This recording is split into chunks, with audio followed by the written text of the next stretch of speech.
Matematika. Apa yang terlintas di dalam pikiran Anda ketika mendengar kata ini? Apakah rumus yang sangat banyak? Atau rumus yang sangat sulit untuk dipahami?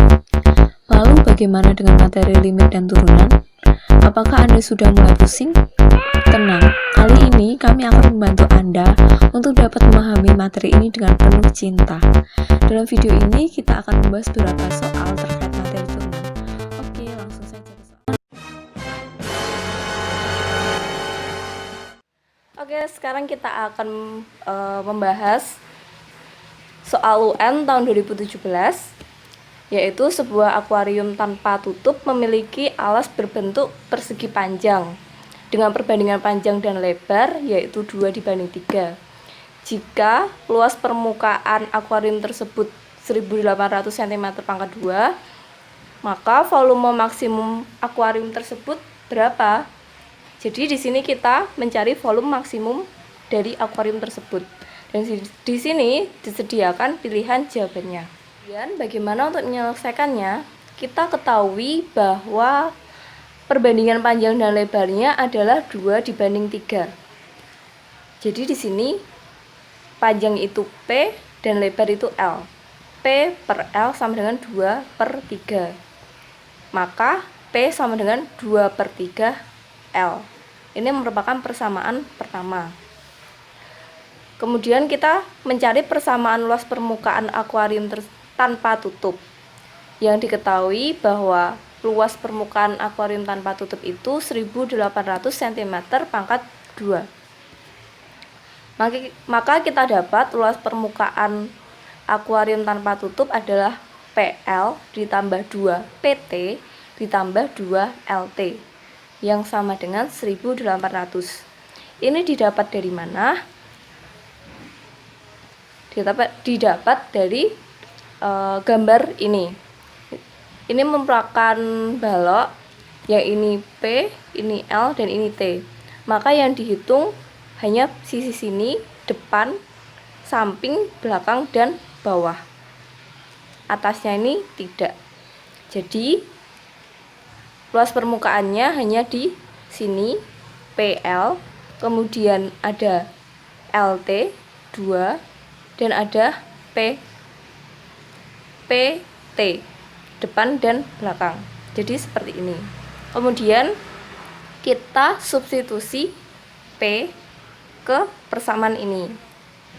2/3 L dikali L ditambah 2 dikali 2/3 L dikali T ditambah 2 LT sama dengan 1800. Didapat 2/3 L kuadrat ditambah 4/3 LT ditambah 2 LT sama dengan 1800. Kemudian kita kalikan dengan 3. Didapat 2 L kuadrat ditambah 4 LT ditambah 6 LT sama dengan 5400. Kemudian kita jumlahkan 4 LT dengan 6 LT. Didapat 2 L kuadrat ditambah 10 LT sama dengan 5400. Kedua ruas kita kurangkan dengan 2 L kuadrat. Didapat 10 LT sama dengan 5400 dikurangi 2 L kuadrat. Kemudian kedua ruas kita bagi dengan 10 L. Didapat T sama dengan 5400 dikurangi 2 L kuadrat dibagi dengan L. Ini didapat persamaan kedua. Kita mencari volume akuarium. Nah, volume dari akuarium itu luas alas kali tinggi. Luas alasnya P kali L kali T. Kita substitusikan P dan T yang sudah kita dapat, yaitu 2/3 L dikali 5400 dikurangi 2 L kuadrat dibagi dengan 10 L.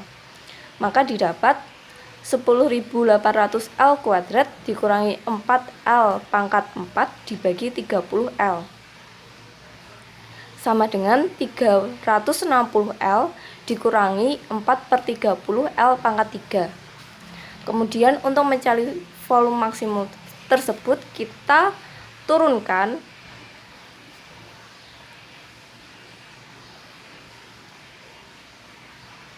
persamaan ke-3.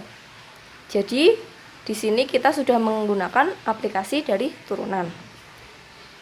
Didapat 360 dikurangi 4/3 dikali 3, karena pangkatnya kita kalikan dengan konstanta L pangkat 2, karena pangkatnya kita kurangi 1 sama dengan 0.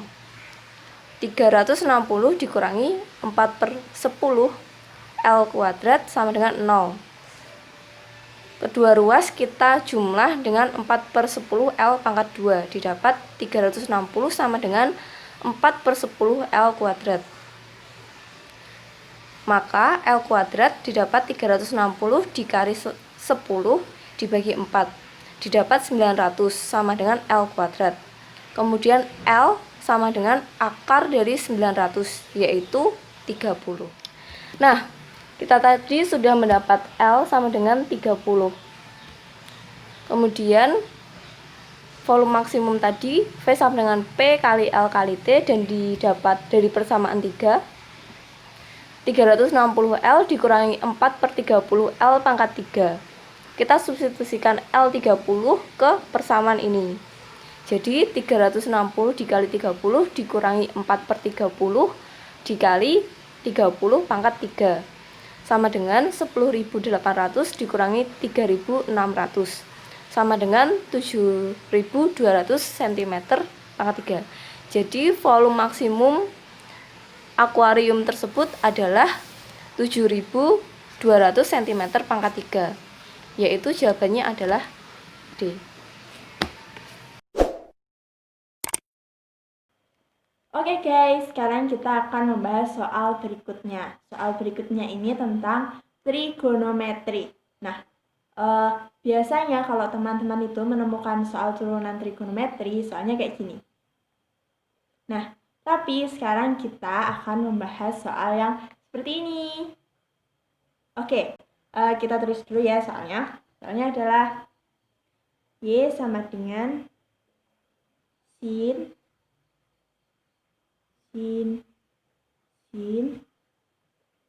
sampai sin X.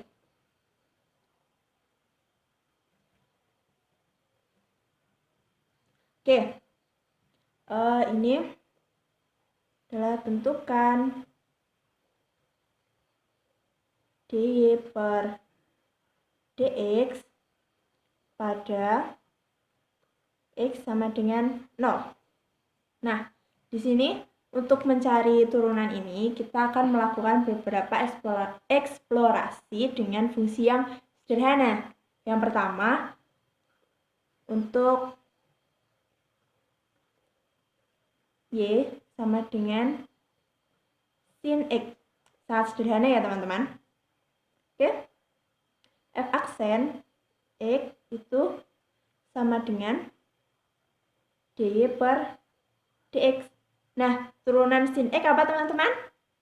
Benar sekali. Turunan sin X adalah cos X. Kemudian di sini kita akan substitusi X sama dengan 0 ini ya teman-teman. X sama dengan 0. Ini adalah cos 0. Cos 0 berapa teman-teman? Ya, betul sekali. Cos 0 itu adalah 1. Oke, selanjutnya kita akan ke yang kedua dan yang ketiga. Nah, sebelumnya kita akan untuk Y sama dengan sin X.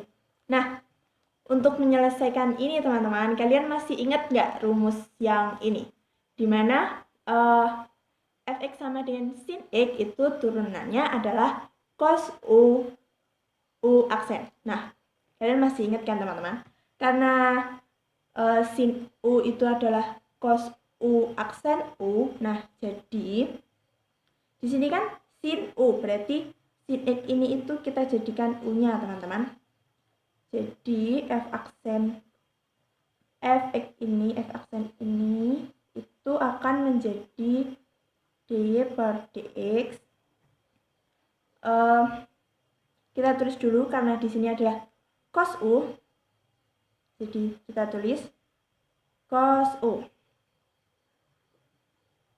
sin X. Nah, terus kita tulis juga U aksen atau turunan dari U. Turunan dari U adalah cos X. Nah, karena ini sudah ketemu ya teman-teman, jadinya kita langsung substitusi X sama dengan 0. Kita substitusi teman-teman, jadinya kan ini kan cos, di sini sin 0 dikali cos 0. Sin 0 berapa teman-teman? Yap, benar sekali, sin 0 adalah 0. Jadi kalau sin 0 adalah 0, berarti di sini adalah cos 0 dan cos 0 tadi 1. Ini kita 1. Berarti sama dengan cos 0 adalah 1 dikali 1. Jadi hasilnya adalah 1 juga. Oke. Sekarang kita akan lanjut ke fungsi yang ketiga. Untuk Y itu sama dengan sin E. Oke? Jadi F aksen X sama dengan dy per dx. Nah, di sini sama kayak tadi ya teman-teman, yaitu sin U itu sama dengan cos U kali U aksen. Jadi di sini kita anggap sebagai U. Jadi kan kita tulis tuh cos U. Jadi cos U. Jadi ini kita tulis cos sin X. Kemudian kita kali dengan U aksen atau turunan dari U. Dan turunan U ini tadi kita ketahui bahwa ini yaitu cos sin X dikali cos X. Itu kan teman-teman.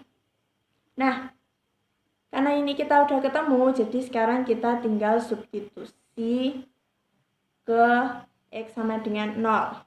Kita substitusi, jadi hasilnya adalah cos sin 0 dikali cos sin 0 dikali cos 0.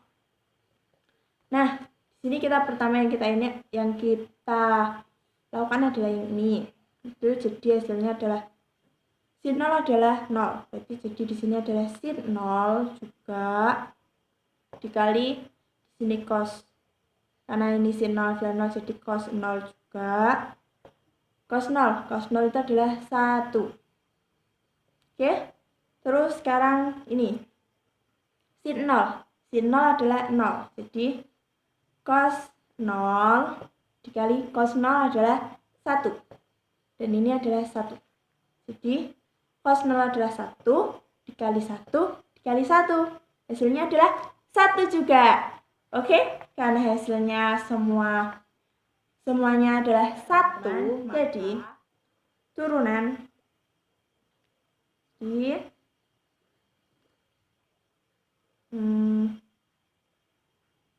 F aksen X itu sama dengan dy per dx.